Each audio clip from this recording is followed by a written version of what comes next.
lagi di podcast Kasih Tapa dari Kampus Inovatif bersama aku, Mira Diantika tentunya ya. Jadi teman-teman, di hari ini, di sebelah saya ini ada manusia yang paling aktif ya di kampus saya. Jadi kebetulan aku dari UPN nih, jadi sebelahku nih ada orang yang sangat terkenal dan famous dan sangat aktif banget, produktif banget, ikut ini, ikut itu. Langsung aja kenalan dulu Mas, siapa namanya Mas? Halo semuanya, kenalin, ini gue lu apa gimana? Iya, siapa juga? Bebas ya? Oke, kenalin semuanya, aku, jelek banget. Boleh. Gue Faiz Akbar Laksmana, biasa dipanggil Akbar. Gue teman Mira btw, dari jurusan HI, kita satu fakultas. Iya, betul. Dan di sini gue selaku presiden dari ISEC di UPN Veteran Yogyakarta di periode ini, kayak gitu. Presiden. Nah jadi ya, Akbar. Apa? Gini loh, kasih tau aku kenapa aku dulu ditolak ISEC. Kenapa aku ditolak ISEC? Nggak terima coy. Itu siapa yang bikin kamu ditolak tuh siapa? Mungkin bisa aku hubungin orangnya. Nggak tahu ya, kebetulan mungkin saya emang tidak pandai dalam merangkai kata-kata. Jadi ISEC tuh gimana ya? Dulu tuh kan waktu kita MPLS itu kan kayak ada perkenalan UKM gitu.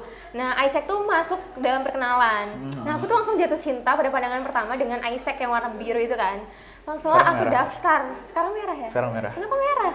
Merah ini punya arti sendiri. Ada. Oke nanti ya. Yeah. Jadi waktu itu aku langsung lamar tuh ISEC. Terus aku loloslah ke tahap FGD ya? Ya. FGD. Terus ke wawancara. Terus di wawancara tuh aku langsung kayak nggak dikabarin sama sekali. Jadi aku kayak sekarang aku melihat teman-temanku yang lain ISEC yang menjadi orang luar biasa. Aku sangat iri. Tolong, kenapa itu bisa terjadi? Sebenarnya tidak juga ya teman-teman ya, gitu. Kalian tidak perlu menjadi anak ISEC menjadi keren, kayak gitu. Karena satu pintu ketutup, pintu lain kebuka Mir, kayak gitu. Nah, emang bener prosesnya itu adalah ketika pertama kalian bergabung, kalian tuh bakal ikut sebuah event dulu, namanya U2Day. Itu untuk memperkenalkan sama ISEC itu apa. Setelah itu masuklah ke tahap FGD. Nah di situ ya udah kalian bakal diskusi kelompok nih, kayak gitu. Setelah diskusi kelompok, kalau misalnya kamu lolos diskusi kelompok kan? Wawancara. Keren. Malu. Nah, terus baru masuk ke tahap interview kayak gitu. Nah di tahap interview itu memang ada beberapa poin yang kita mencoba tekankan kayak gitu. Mulai dari pemahaman dari yang ditanya ini si mahasiswanya. Terus juga gimana cara thinking proses dia ketika menghadapi pertanyaan tekanan kayak gitu. Kan ketika kita ditanya, kita bakal yang kayak, duh gue jawab apa nih kayak gitu. Iya, betul. Nah kadang ada beberapa orang tuh yang nggak bisa menutupi mukanya yang kayak ketakutan. Ya ada yang kayak gitu kan. Nah, ada juga yang pasti tanya kayak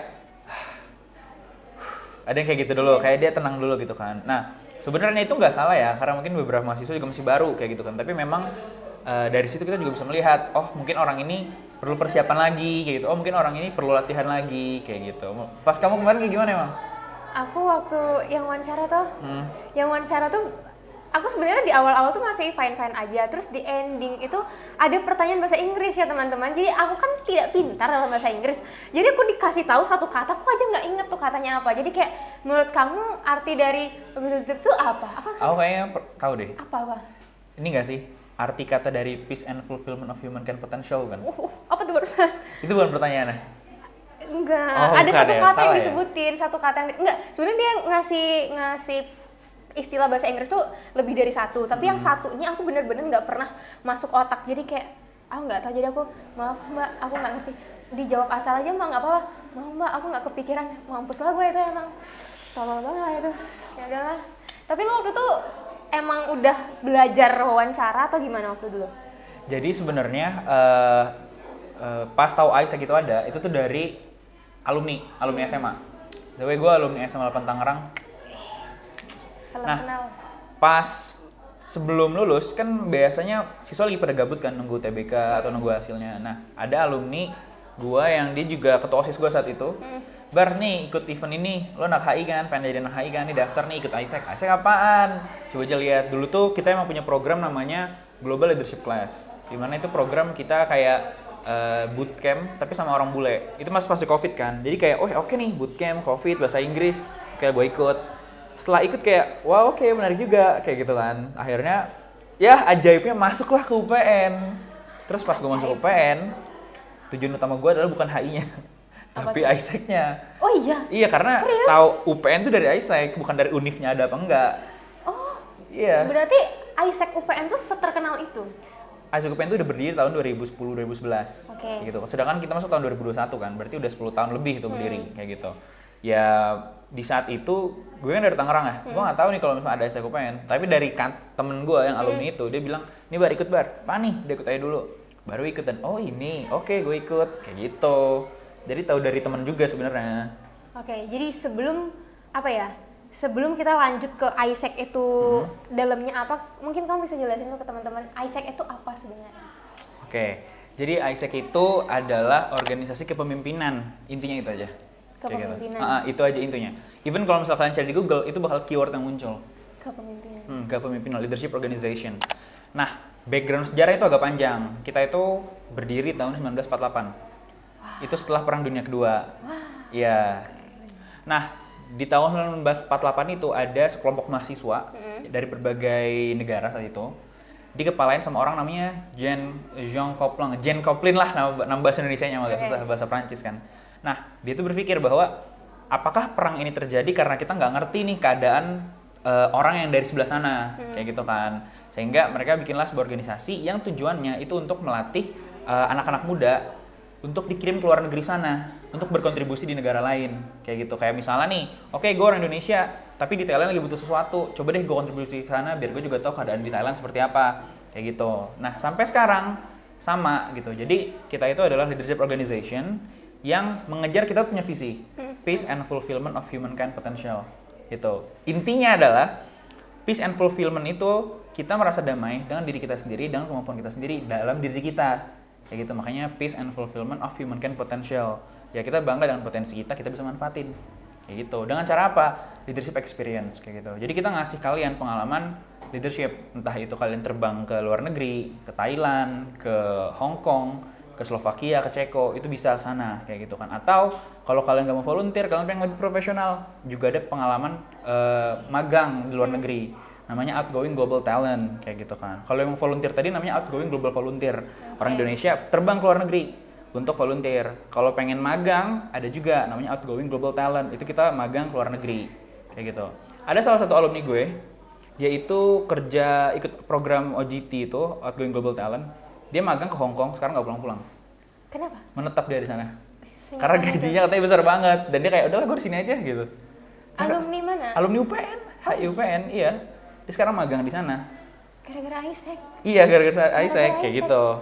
Tapi ya balik lagi teman-teman ya kan, rezeki orang beda-beda ya, kayak gitu. Nah, jadi kalau misalnya ditanya ISEC itu organisasi apa? Organisasi leadership. Cara leadershipnya gimana ya? Kita ngasih lo pengalaman kepemimpinan lewat program-program kita. Kayak gitu. Ada yang tadi volunteer luar negeri, ada yang volunteer di Indonesia yang tadi gue ceritain ke lo, yang lokal volunteer itu. Ada, terus ada juga event kita yang lagi berjalan sekarang namanya ISEC Future Leader. Itu tuh mempersiapkan lo untuk anak-anak yang pengen latihan skill kecil-kecilan dulu, kayak gitu. Atau ya lo langsung pengen magang profesional ya silakan, kayak cutting gue tuh yang ke Hong Kong, itu juga bisa, gitu. Banyak sekali program-program yang sangat menggugah apa ya? Sebagai anak yang kupu-kupu ini melihat itu, Kupu-kupu. anjir apa bisa itu ya, apa bisa ikut itu ya?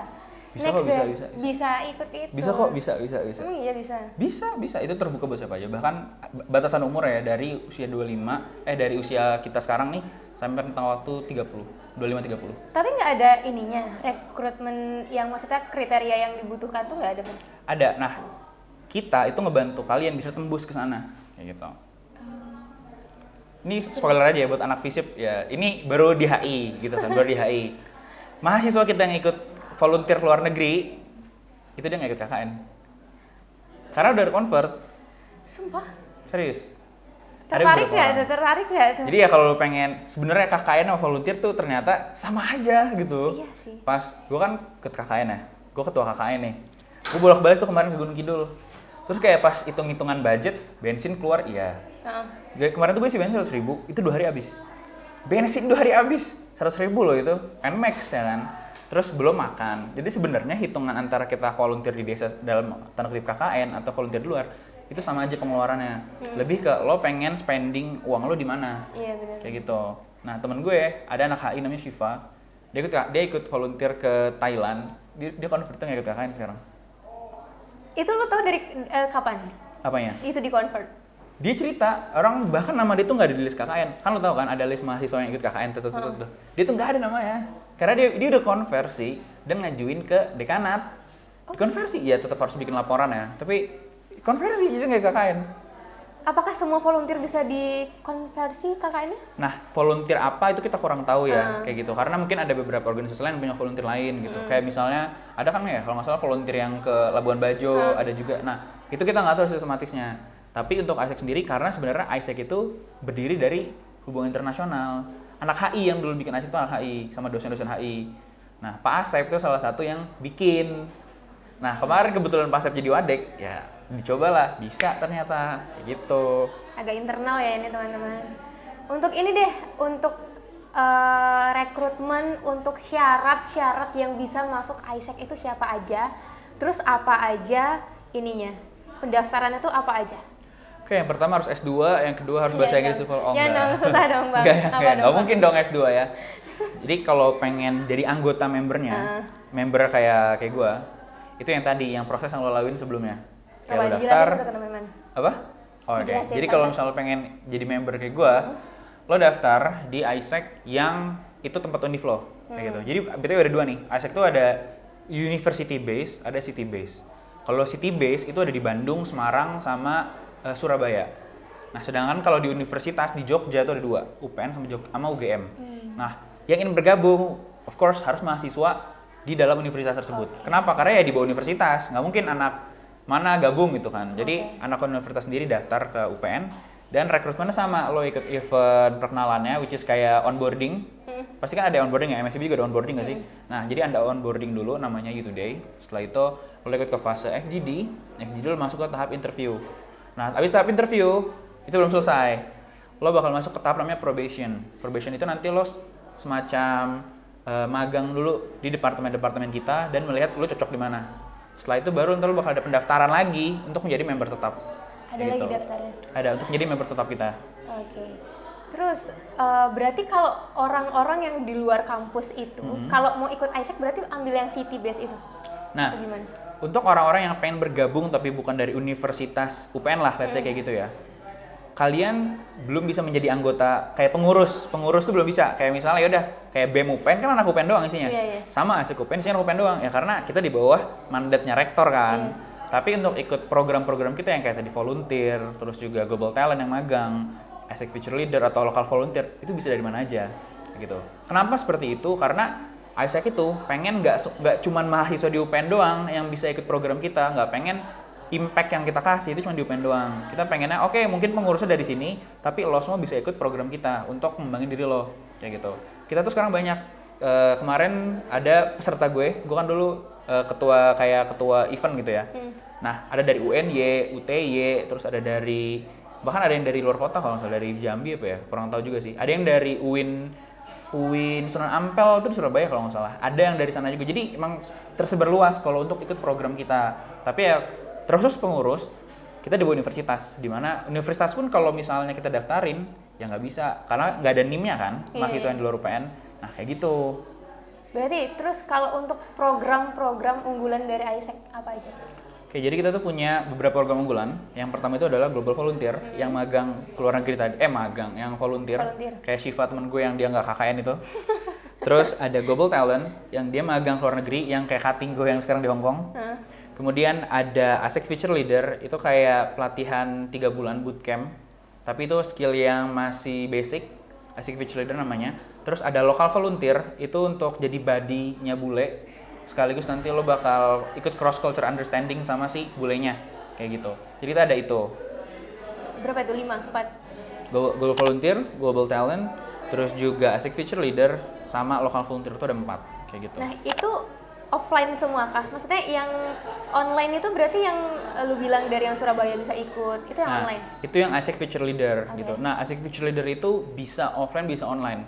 Nah jadi nanti sistematisnya gimana? AFL, gue singkat lah ya, AFL gitu kan. AFL itu lu ikut, nanti lu bakal kita kasih mentor-mentor buat jadi mentor lu selama 3 bulan. Nah di situ lu bebas, kayak janji sama mentor lu, Kak, gue pengen mentoringnya offline atau online, bebas, balik lo lagi kayak gitu. Cuman kalau emang lu di luar kota, kita tidak memaksakan ya lu ke Jogja, tapi ya kita emang mencoba offline gitu, city base atau di Jogja aja kayak gitu kan. Tapi kalau lu dari luar kota dan pengen ikut, silakan kayak gitu. Nah sedangkan yang kayak Global Volunteer itu ya jelas offline, ke Thailand kayak gitu kan. atau global talent itu juga. Nah, global talent tuh ada dua pilihan, lu pengen yang remote atau yang keluar negeri kayak gitu. Nah, itu biasanya tergantung dari perusahaan luar negerinya kayak gitu, dan itu lu nanti bakal diurusin sama ISEC di luar negerinya kayak gitu. Question, kalau yang global talent itu tuh kita tuh berarti dibantu sama ISEC untuk magang di sana, berarti tergantung dari bukaannya mereka. Ya, jadi misal gini, kita ada di UPN, ISEC UPN, kita kerjasama dari salah satu ISEC dari India. Oke. Nah, kita nanti bakal dihubungin tuh. Oke, ISEC, halo ISEC India, kita dari ISEC UPN pengen ngirim orang nih yang mau magang di negara lo. Lo ada kesempatan apa? ISEC India bilang, oke, halo ISEC UPN, kita dari India ada program untuk data scientist nih di perusahaan ini. Mau nggak gitu kan? Oh oke, boleh deh, coba gue tanya dulu ke orang mau apa nggak. Oke, orang nggak mau, nanti orang bakal di-interview sama mereka, sama orang India ini. Terus nanti dilanjutin ke perusahaannya, kayak gitu. Oke, terus biasanya kalau yang global talent itu berapa lama durasinya? Nah, durasinya tuh beragam, tergantung kesepakatan lo sama perusahaannya. Kayak gitu. Nanti ya kan nanti lo bakal diinterview nih sama perusahaannya. Bakal ditanya kira-kira kamu bisa berapa lama di sini? Kayak gitu. Misalnya beberapa bisa 3 bulan, bisa 2 bulan, kayak gitu. Nah, tergantung kesepakatan lo sama si perusahaan ini, kayak gitu. Kalau yang volunteer gimana sistemnya? Nah, volunteer itu biasanya sebulan. Sebulan. Jadi kayak sama kayak KKN. Real sama kayak KKN. Dan lo ngajar, jadi kalau teman gue Shiva ini, dia itu ngajar di salah satu SD di Thailand. Bener-bener ngajar, kayak udah kayak guru SD lah, gitu kan, kayak bercanda guru apa ya, kayak SD apa TK gitu. Itu selama sebulan di sana. Terus timnya mereka berarti anak-anak ISEC yang ikut global volunteer itu atau boleh di luar ISEC? Gimana tuh maksudnya? Maksudnya adalah kan nggak mungkin sendirian dong ke sana. Itu tuh tim-timnya yang ikut ke sana barengan volunteer itu dari ISEC semua. Oke. Nah, jadi dari UPN, misalnya, oke, 2 orang berangkat nih, Shiva sama temennya misalnya. Okay. Nah, kita bakal nganterin lo sampai bandara. Nah, di sana udah ada tim ISEC Thailand yang bakal nungguin lo. Oh, dari Kayak ISEC sana juga. Jadi ISEC itu tersebar ya guys, ke 100 lebih negara, ya sekitar 108, 107, aku agak sedikit lupa. Nah, itu tuh tersebar seluruh dunia, kayak gitu. Jadi ya lo pengen ke Korea, ada tim ISEC Korea. Lo pengen ke Jepang, ada tim ISEC Jepang. Lo pengen ke Amerika, ada tim ISEC Amerika. Jadi itu tersebar di mana-mana. Karena ISEC itu terbagi atas 4 regional. Asia Pasifik, Middle East and Africa, Europe, sama Amerika. Kayak gitu. Jadi gitu tuh globally. Boom. Bagus. Ayo ikut. Keren. Dan aku ingin, tapi nggak. Bisa. Berarti kalau aku pengen ikut kayak gitu, berarti ikutin program-program yang ada di ISEC ya? Gitu. Berarti kalau yang volunteer, itu berarti full biaya dari kita sendiri? Nah, fun fact-nya ya, seingatku kamu tuh bisa di-reimburse sama kampus. Oh ya? Tapi ya perjanjian sama kampus ya, aku nggak tahu kayak persyaratan dari kampus kayak apa, cuman bisa. Karena beberapa pengalaman lalu pernah ada yang kayak gitu. Ada yang dibantu? Dibantu sama kampus, ya. Mau. Iya, Nah. semoga kampus mau bekerja sama. Terus nih pertanyaan lain, yang kamu rasakan, gimana ya, aku sebagai orang yang bukan ISEC, melihat anak-anak ISEC tuh, kok mereka cerah-cerah ya, kok mereka aktif ya, kok mereka di kelas tuh aktif aja, banyak aja tanyanya, itu kenapa? Apakah itu cuma aku yang kebetulan aja teman-temanku yang kayak gitu, atau menurutmu nggak gitu? Itu temenmu sih kebetulan kayak gitu, Sumpah, emang enggak. aktif aja sih. Enggak, masa sih? Enggak ya teman-teman ya, anak ISEC itu bukannya dewa gitu. Jadi kita pun juga bisa yang namanya nyontek itu kita juga pernah ada kayak gitu. Kita tuh manusia biasa BTW ya. Kita bukannya dewa enggak gitu. Oh, enggak. Ya emang ada beberapa hal yang itu kita biasa lakukan di ISEC kebawa ke sini kayak gitu. Mungkin salah satunya itu gara-gara ISEC gitu kan. Iya, karena kan kebiasaan kan gitu kan. Kan Allah bisa karena biasa Ya, kayak gitu. Nah, contohnya adalah anak ISEC tuh nggak bisa pergi tanpa laptop. Itu nggak bisa pergi. Itu tas gue isinya laptop itu. Kenapa itu terjadi? Karena somehow laptop itu adalah bagian dari diri kita. Nah, kita itu terbiasa dengan spreadsheet atau Google Workspace, kayak Google Docs, Google Slide, terus juga Google Spreadsheet dan lain-lainnya ya, dan komplotan-komplotannya itu. Kenapa? Karena di ISEC kita tuh terbiasa untuk menggunakan sebuah tools atau gadget untuk membantu kita. Nah, kenapa kita menggunakan itu? Karena ini kan udah zaman modern ya. Kalau misalnya kita sering rapat pakai notulensi tulis tangan doang, which is nggak salah, tapi kita juga pengen ada dokumentasi yang emang udah ada alatnya untuk dibantu kayak gitu. Makanya kita setiap rapat itu pasti bikin PowerPoint. Kita nggak pernah rapat yang kayak oke semuanya mari kita kayak gini enggak. Kita selalu pasti bikin PPT kayak gitu. Jadi kalau misalnya bahkan tiba-tiba misalnya Bar ada yang belum lo update nih di sini, aku langsung oh ya oke bentar keluarin laptop isi taruh lagi kayak gitu. Jadi emang laptop tuh selalu on the bawah aja gitu. Kenapa? Karena Ini mungkin ini doang ya, Bang. Nggak semuanya, tapi tanpa laptop tuh kayak kurang aja gitu. Ya, kurang. Kurang. Kalau menurut lo sendiri, apa perubahan yang terjadi di hidup seorang Akbar sebelum dan sesudah menjadi bagian dari Isaac? Wah, itu cukup sulit sih. Apa tuh Bang? Apa tuh Bang? Mungkin jauh lebih terstruktur dan rapi kali ya dalam segi ngerjain sesuatu atau doing something kayak gitu. Contoh. Karena in Isaac, we often do many things by the rules, by standards, by SOP gitu kan. Even aku yakin di sini pasti ada SOP, which is standard operation procedure gitu kan. Nah, di tasku itu selain laptop, aku bawa timer, aku bawa kotak pensil, aku bawa buku notes, aku bawa tab di situ, aku bawa handphone, bawa semua peralatan gadget itu ada di tasku kayak gitu. Kenapa? Karena aku merasa dengan adanya semua tools itu aku bawa itu membantu aku dalam melaksanakan kegiatanku. Kalau aku buka laptop, aku taruh timer sebelah sini, ini taruh kotak pensil, ini taruh sebelah buku. Jadi kalau misalnya aku ngerjain buku, ngambil sesuatu kotak pensil sini, ini timer. Jadi aku juga pakai teknik Pomodoro kalau ngerjain sesuatu. Pomodoro apa itu? Ya, teknik Pomodoro tuh 25-5. Jadi 25-5-25-5. Itu tuh sistem mengerjakan tugas lo 25 menit, terus 5 menit istirahat, ngerjain lagi 25 menit, 5 menit istirahat, kayak gitu. Itu jauh lebih efektif, kenapa? Karena dengan lo membatasi diri lo dengan waktu tersebut, lo akan membuat diri lo terpaksa bahwa, oke, gue harus ngerjain selama 25 menit. Nah, kadang tuh manusia tuh harus dipaksa. Jadi ya, gue memaksa diri gue untuk menggunakan teknik itu tadi. Karena kalau enggak, paling gue kayak, duh handphonean dulu. Tiba-tiba, aduh masih jam segini, ntar dulu deh main handphone lagi, kayak gitu. Nah, gue tuh beneran punya timer. Lo tau gak sih, kayak kitchen timer? Timer? Iya, ada timer kitchen. Oh ini kayak teman-teman. Iya, ada dalam situ. Gak apa kalau berat kan? Iya, karena itu isinya. Berat tuh tadi cek. Itu benar seberat itu kayak gitu. Itu ada laptop, ada itu kalau lihat di depan slotnya tuh itu payung sama tongsis. Kayak gue udah kayak konten kreator kan. Coba sini Bu, Mari kita unboxing ya ini ya. What is in Akbar's bag? Coba di mana tuh timernya Bang? Nih, ini tas ya. Ini ada laptop. Beneran? Bener laptop ini, laptop. Jadi apa namanya? Judul skripsi saya. Semoga ACC. Terus ini adalah buku note pribadi. Oke. Ini keyboard, kayak laptop gue rusak ya. Oke. Tempat pensil. Ini ada tab buat secondary kalau misal laptop gue kenapa-napa atau gue lagi nggak bisa keluar laptop, gue ngeluarin tab. Oke. Kayak gitu. Sangat berat ya. Terus ini buku catatan kerjaan. Kayak gue nyatet kerjaan gue di sini. Tuh kayak gitu. Terus Sekali nih anak. ada ini. Apa itu, ini Bang? isinya kabel-kabel. Aduh, buka lagi. Ini kabel charging laptop. Ini untuk kabel-kabel charger handphone, earphone, mouse ada di sini semua. Sangat rapi ya. Kalau Kayak gue tuh gitu. tinggal masukin aja, yang penting dalam tas ya. Nah, percaya gue juga dulu sering kayak gitu karena gue mikirnya yang penting simple dan selesai aja kayak gitu kan. Cuma ternyata gak bisa gitu gue karena kayak nggak rapih aja bawaannya. Dan oh ya ini timer. Ini gue buat timer. Mana tuh timernya? Gue buat timer kayak gini nih. Ini tuh dari siapa? Dari Nendra itu. Sumpah? Ya kata Nendra ini biar lu tepat waktu, nggak suka ngaret kayak gitu. Timer. Jadi gue bener-bener Unik bawa ya, itu teman-teman. gitu. Masukin. Tongsis, ngapain lu buat tongsis? Karena kadang kita tuh disuruh bikin kayak, halo kak, tolong bikin video ini dong buat apa kayak misal video sambutan gitu kan. Wah, video sambutan gimana ya? Kadang kan kalau pakai taruh sini kan mungkin nggak sejajar. Gue pakai ini buat bikin video kayak gitu. Even kalau misalnya gue lagi gabut, kan gue juga punya akun petualangan. Ya kan? Gue udah kayak rekam-rekam sendiri kayak, oke gue lagi di atas gunung ini, gue lagi di sungai kayak gitu. Emang agak lain ya. Manusia satu ini sangat-sangat Betul itu. produktif, terus sana aja ngapa. Terus kalau dari yang lu lihat teman-teman lu perubahannya tuh apa? Atau mereka punya pengakuan sendiri? Semenjak gue ikut Isaac, gue jadi ini ada nggak yang mereka cerita-cerita kayak gitu?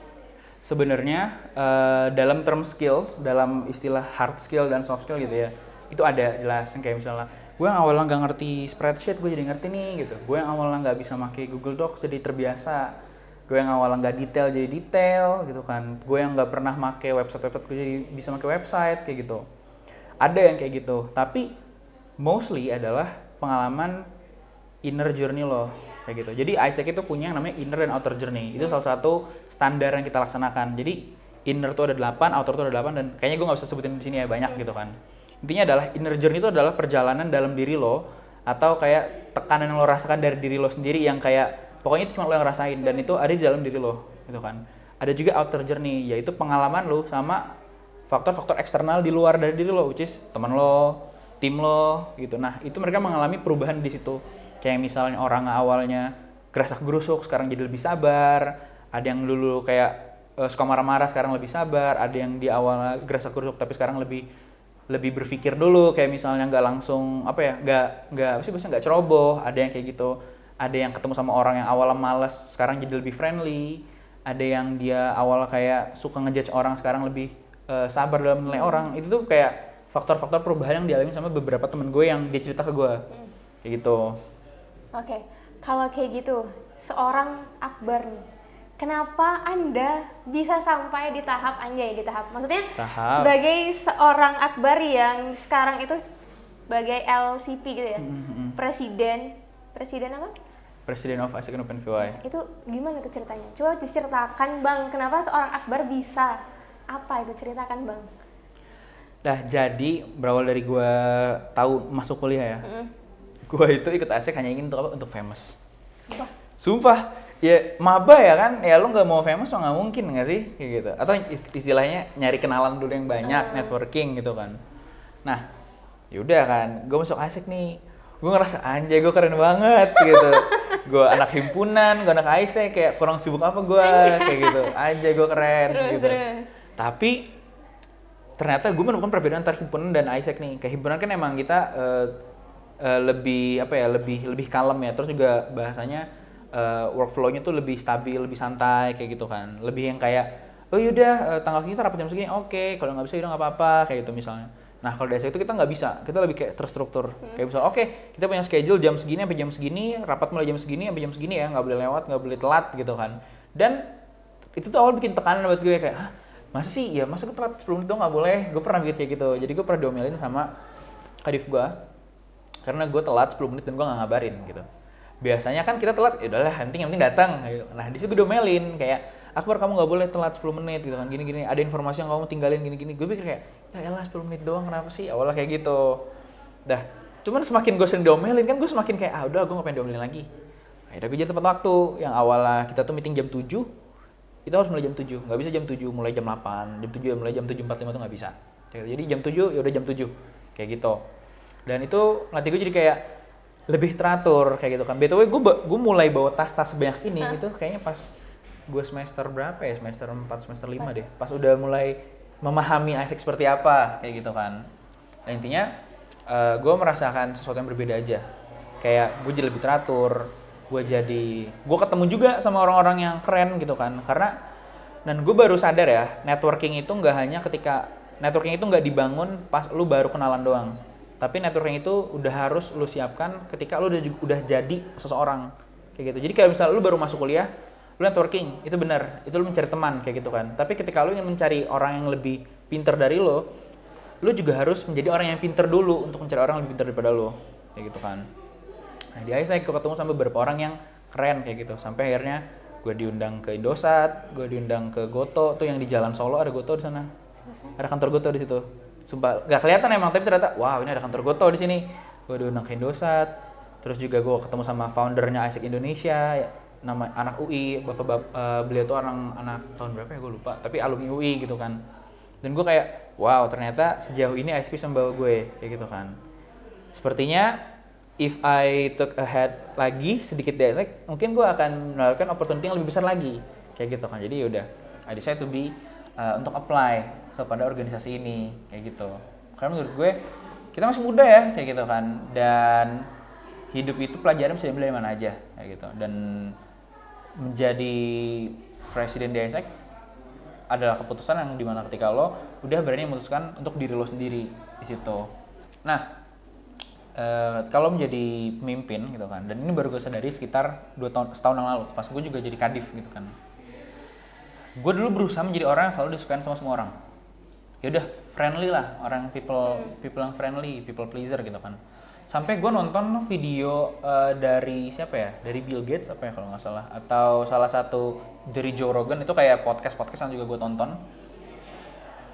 When you become a leader, not everyone gonna like you gitu kan. Pas lo jadi leader tuh lo nggak semua orang bakal suka sama lo gitu. Ada orang yang benci sama lo, ada orang yang nggak suka sama lo, ada orang yang mungkin mencaci lo tuh ada kayak gitu.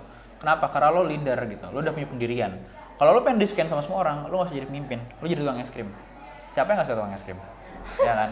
Nah. Jadi ya ketika lo pengen jadi leader ya lo harus siap ada orang ngomongin Siap lo, dengan itu. itu harus siap kayak gitu.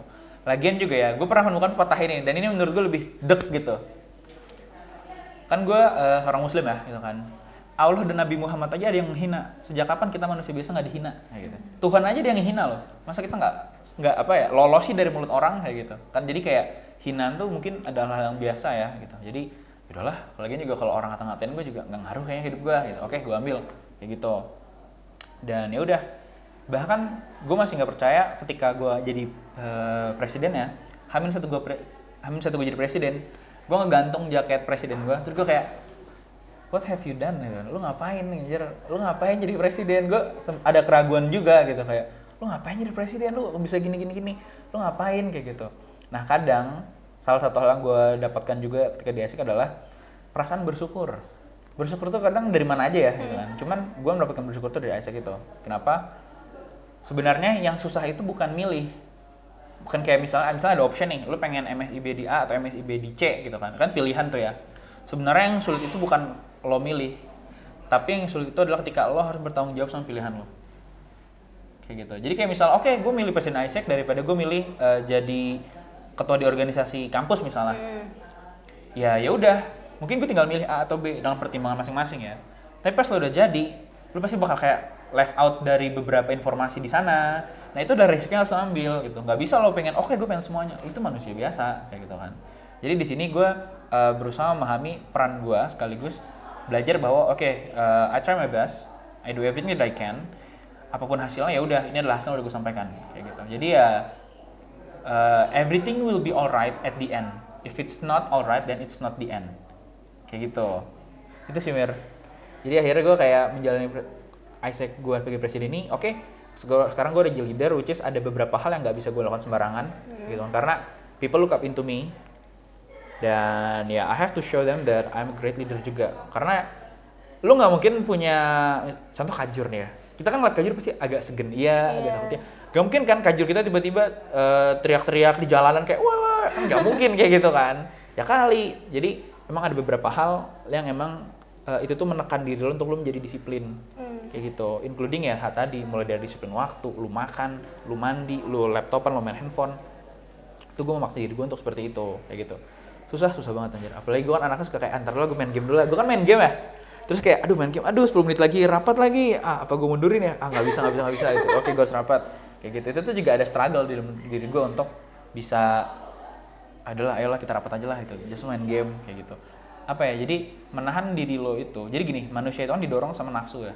Ya kan? Itu nafsu. Itu yang membedakan kita sama binatang sama tumbuhan. Nah, cuman kita juga diberi akal untuk mengcounter nafsu itu gitu. Nafsu tuh banyak ya, nggak cuma nafsu-nafsu yang kayak gitu. Ada nafsu yang kayak main game terus, makan terus, nafsu pengen tidur terus. Nah, kita punya akal dan dari akal kita mikir, lu tuh pemimpin cuy, lu nggak mungkin bisa kayak gini, ntar anggota lu mau kayak gimana gitu. Ya udah, akal itulah yang mengcounter nafsu itu, kayak gitu. Dan itu gue dapatkan ketika gue ada di posisi leader kayak gitu, kayak oh jadi ini, oh jadi gini ya, oh jadi ini yang gue rasain, oh jadi ini rasanya. Kayak gitu. Jadi lo lebih tahu, lebih bersyukur dan I think this is it kayak gitu. This is my responsibility, this is my job, I have to do it kayak gitu. Iya sih, sebenarnya apa ya? Kalau aku pribadi juga kalau disuruh jadi pemimpin tuh kayak nggak mau deh, ngapain deh aku ngambil kerjaan lebih gitu kan istilahnya. Tapi seorang Akbar ya, aku mendengar ini semua dari kamu tuh kayak ini orang keren coy gitu. Ini orang kok bisa ya? Kok bisa? Biasa aja. Terus menurut lu pribadi deh, apa sebenarnya pemimpin itu? Maksudnya kayak apa yang harus dilakukan sebagai seorang pemimpin yang udah lu pelajarin sebagai presiden? Sebagai presiden apa nih? Presiden sensitif. Oh, presiden ASEAN ya? Kirain presiden Amerika gitu. Amerika kan? Iya benar. Aduh, Wakanda. Lanjut Bang. Oh iya. Tadi apa? Gue lupa. Apa yang menurut lu yang lu dapetin, yang harus lu lakukan sebagai seorang pemimpin? Ketika jadi pemimpin banyak hal yang pasti lo tunda kan. Lu harus mementingkan kepentingan orang banyak di organisasi lu dibandingkan lu kan, gitu kan? Itu lu rasain banget nggak? Ya, itu betul. Ada benernya juga kayak gitu. Jadi gue tuh suka film ya orangnya. Gue suka nonton film dan gue kadang ngambil beberapa quotes, terus gue oke, ini make sense, gue ambil kayak gitu. Ngerti gak sih, kayak gue citasi lah bahasanya kalau bikin paper ya kan, lu kutip kayak gitu. Dan juga kadang somehow nih ya Instagram gue tuh tiba-tiba TL-nya muncullah ayat-ayat Al-Quran gitu kan. Gue jadi kayak waduh apa nih gitu. Apakah gue berdosa gitu kan, tapi oh iya bener juga, make sense kayak gitu kan. Dan oke, gue ambil, gue kutip juga kayak gitu. Jadi apa yang lo lakukan sebagai leader itu, lo harus tahu bahwa leader itu, ini dari sebuah film ya, gue kutip dari film Dune. Tau film Dune nggak lo? No. Tau film Dune nggak, Mat? Dune, tahu ya? Kemarin udah nonton. Nah, di film Dune pertama, jadi ada raja namanya itu Leto Atreides. Intinya dia raja lah, dia tuh punya anak. Nah, anaknya ini nggak mau ngewarisin kerajaan bapaknya karena anaknya pengen, ya udah apa ya menikmati hidupnya kayak gitu kan. Gue pengen nikmatin hidup gue aja, pokoknya kayak pah, aku nggak pengen lanjutin ini papa gitu, aku nggak pengen jadi raja.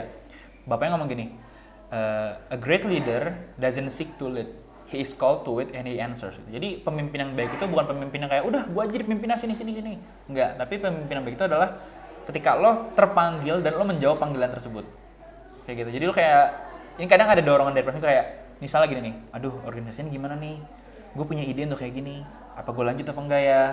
Nah kalau lo oke, gue lanjut untuk mengedepankan ide lo tadi ya, atau kayak panggilan lo tadi, lo maju. Dan I think that's great leader gitu. Jadi lo nggak yang kayak udah gue aja deh sini deh, tapi itu tuh terpanggil, ada panggilan sendiri yang kadang lo nggak tahu dari mana. Bisa dari tontonan TV, bisa jadi lo lagi baca kitab suci lo tiba-tiba ada ini, tiba-tiba lagi nonton musik, lagi nonton film ada ini, denger musik kayak gitu kan. Nah jadi itu yang pertama, a great leader doesn't seek to lead, he is called to it and he answers. Ya itu dari film Dune, lo harus nonton filmnya. Bagus kan Mbak? Nanti ya. Filmnya? Habis ini bagus.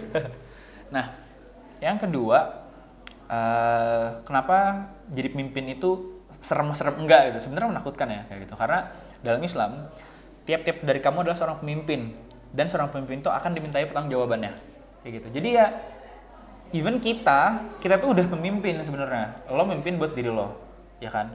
Gue mimpin buat diri gue juga. Mbaknya mimpin buat diri dia, kayak ya menahan nafsu tuh udah memimpin diri lo, ngerti gak sih? Lo kayak aduh jam 8 gue harus ini lagi, gue nggak males, tapi gue harus maju. Lo tuh udah mimpin diri lo gitu. Jadi pemimpin tuh nggak harus ngeliat kayak wah lo punya bawahan ya banyak, enggak kayak gitu terus kayak gitu kan. Nah pemimpin yang baik adalah satu, lo bisa menahan keinginan pribadi lo, karena seorang pemimpin itu pasti harus mengorbankan itu kayak gitu kan. Karena pilihan adalah kalau lo nggak ngorbanin keinginan terdalam lo akan ngorbanin banyak orang kayak gitu. Itu yang kedua. Dan yang ketiga adalah ketika lo jadi pemimpin, lo harus ngomong sekaligus mendengarkan. Karena seorang pemimpin itu nggak bisa cuman kayak yaudah aku dengerin kamu dulu, kamu mau apa, nggak bisa kayak gitu terus. Pemimpin itu harus bilang oke, kita bakal ini. Lo harus ngasih bahasanya tuh apa ya, kayak arahan, oke, kita bakal kesini, caranya gini. Gimana menurut lo? Baru libatin anggota-anggotanya kayak gitu. Karena balik lagi, kita nggak bisa sebagai pemimpin, lo nggak boleh minta anggota lo yang jalanin organisasi lo gitu. Karena ya lo ketuanya men gitu. Masa lo pengen minta negara lo dijalanin sama orang lain? Maksudnya organisasi bukan negara. Apa ini lagi?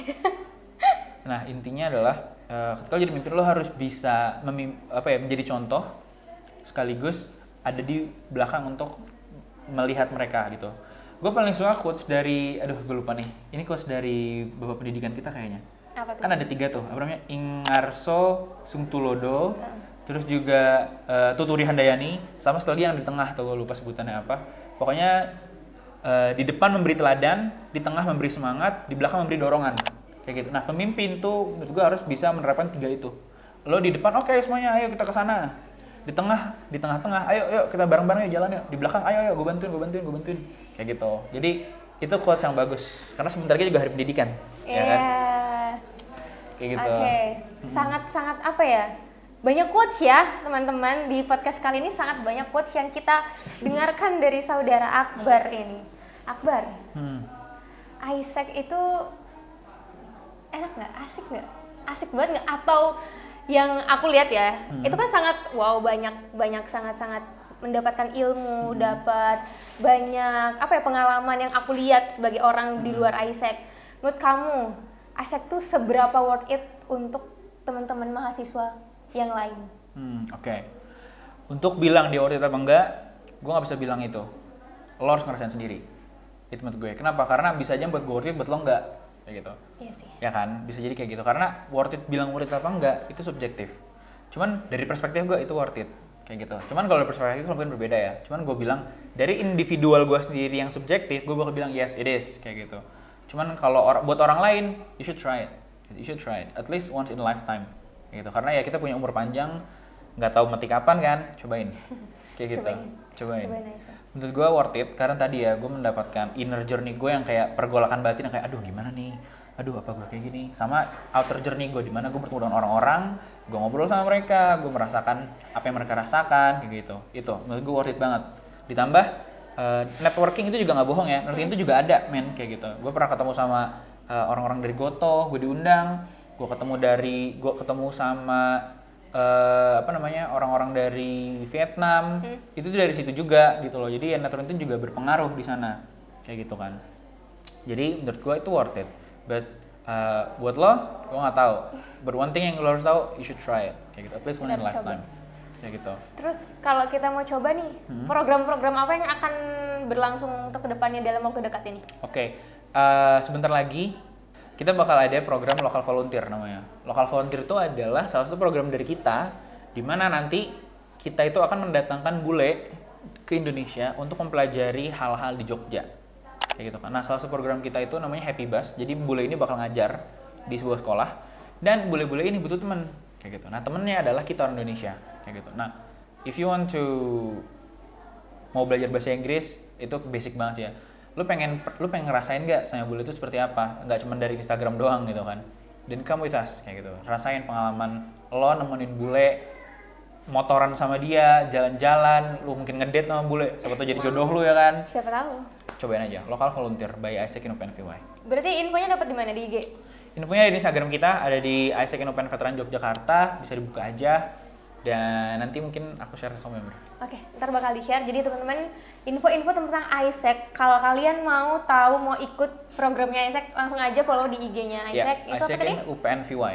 Oke, Akbar, makasih banyak ya, sudah sangat terjawab dan banyak banget insight baru yang kita dapetin ya. Teman-teman juga audiens di sana bakal banyak banget belajar dari seorang Akbar Laksmana. Siapa depannya? Faiz Akbar Laksmana. Faiz Akbar Laksmana. Oke, thank you banget ya Akbar, terima kasih banyak. Thank you juga, Mir. Bye-bye.